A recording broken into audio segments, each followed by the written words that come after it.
C'est pourquoi nous condamnons vigoureusement l'inculpation à des fins politiques du secrétaire général de notre parti. Nous lui exprimons, notre parti, le PPAC, lui exprime sa solidarité sans faille. Nous condamnons avec la même énergie l'interprétation arbitraire et la détention des 31 camarades du parti et exigeons leur libération.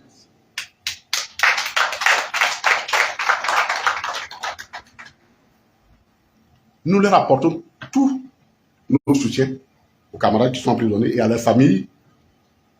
Et nous rejetons toute tentative de stigmatisation maladroitement orchestrée par le gouvernement contre nous. Et nous attribuons au gouvernement l'entière responsabilité de la crispation de la vie politique en Côte d'Ivoire. L'entière responsabilité. Et enfin, nous interpellons, pas tellement enfin, mais c'est un point essentiel, l'appareil judiciaire. Chers amis, les juges, je voudrais vraiment regarder les magistrats ivoiriens en face et leur parler. Et quand nous leur parlons, c'est les Ivoiriens qui, au plus profond d'eux-mêmes, les parlent. Personne n'est obligé d'être magistrat. Personne n'est obligé d'être magistrat.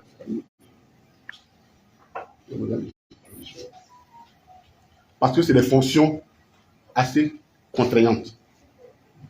Mais quand on décide d'y aller, on ne regarde pas seulement les privilèges. Il faut tenir compte des suggestions. Ce n'est pas juste l'image que la justice ivoirienne nous donne. Ce n'est pas normal cette image-là qu'on nous donne, que la justice donne d'elle-même. Et je le dis franchement, si après, on peut m'appeler pour interpeller, pour dire autant à la magistrat, il n'y a pas de problème.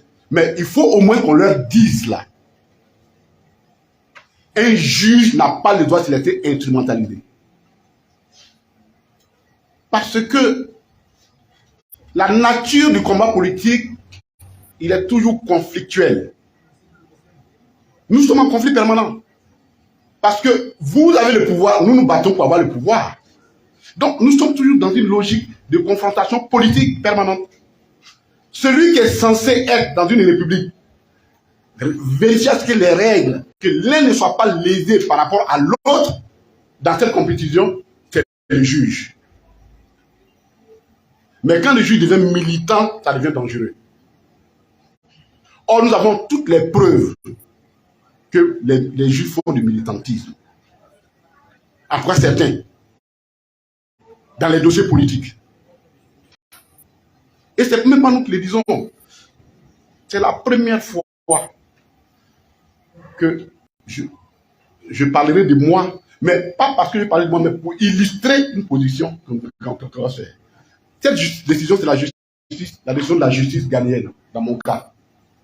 Lorsque l'État de Côte d'Ivoire me poursuivait pour extradition disant que j'ai volé. Et c'est la même chose, les mêmes faits pour lesquels le président Laurent Gbagbo a été condamné ici. Que nous avions tous été condamnés à 20 ans ici. Le juge ghanéen a dit: je refuse d'extrader ce monsieur parce que vous le poursuivez pour des motifs politiques. C'est écrit noir sur blanc. Pour les mêmes faits. Après 1 an de procès.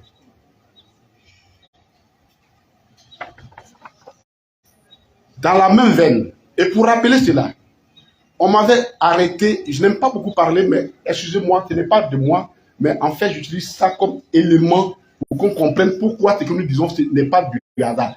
Ça ne peut pas être quelque chose de... Je cherche à donner des éléments pour appuyer une cause. Ce n'est pas pour défendre ma situation personnelle. J'ai été arrêté au Ghana. Après 1 mois et demi de détention provisoire, le juge m'a donné une liberté provisoire. Un mercredi, un mardi, je suis sorti de la prison le mercredi qui a suivi. Le 26 octobre, je ne sais plus les dates. Comme Picasso, quand on te met sous liberté de condition, tu dois aller signer ta présence. Et ma première signature, c'était le vendredi qui suivait. Donc on m'a fait sortir de la prison mercredi. Jeudi, j'ai mangé avec ma famille. Vendredi, je m'en vais pour signer des trucs. L'Interpol m'arrête. Et on m'envoie.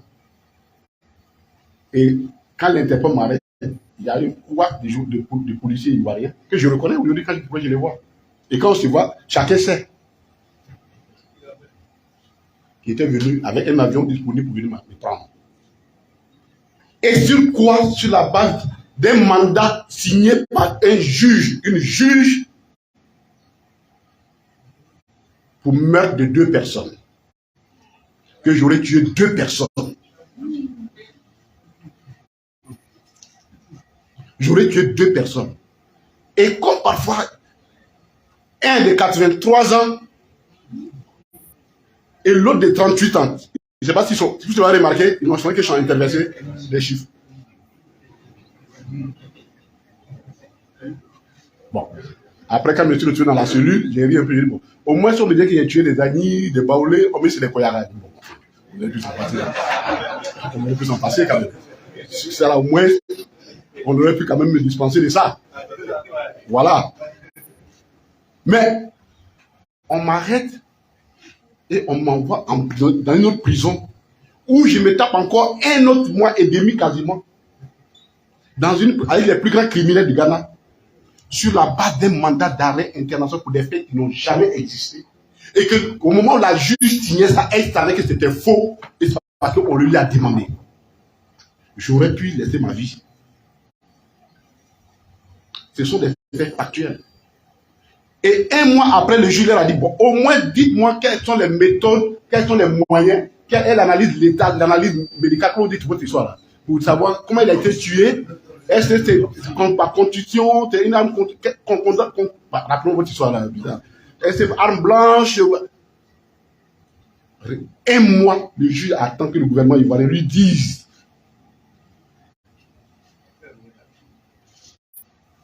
Jusqu'à aujourd'hui.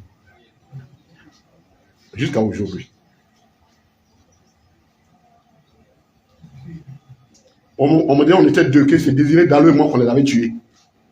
Alors Désiré Dallo était le ministre de l'économie, le film, moi j'étais obligé. Je ne sais pas qu'est-ce qu'on va faire avec des gens qui ne sont pas des gens d'argent pour les tuer. En ce moment-là. Parce que ce qui nous intéresse, nous, c'est d'avoir l'argent. On dit que c'était des ferronniers. Il y a un qui est ferronnier, l'autre. S'il vous plaît, non, on en rit, mais voilà. Et ça, c'est les éléments de preuve, puisque j'ai les pièces. Dans la même veine, pour ce qui est de l'histoire de la BCAO, quand nous avons écouté, parce que ce dossier-là, je n'ai pas voulu le traduire parce qu'il y a des éléments dedans, pour le respect que j'ai pour les fonctions, pour l'état de mon pays, pour mon pays, il y a des choses que je n'ai pas voulu dire. Mais comme c'est comme ça, je vais faire traduire ça en français pour le publier. Et vous allez compte des arguments des juges. Il y a des faits qui sont graves. Dans les dépositions des personnes, et je l'ai dit par rapport à la condamnation du président Laurent Gbagbo, la seule personne qui a déposé qu'on a volé sa banque, c'était la CNE, non? L'ancienne poste. Et il a bien précisé que le vol a eu lieu le 19 avril 2011. Il a bien précisé que ce sont les FSI qui ont volé son argent. La déposition, la seule déposition dans laquelle on a mentionné du vol.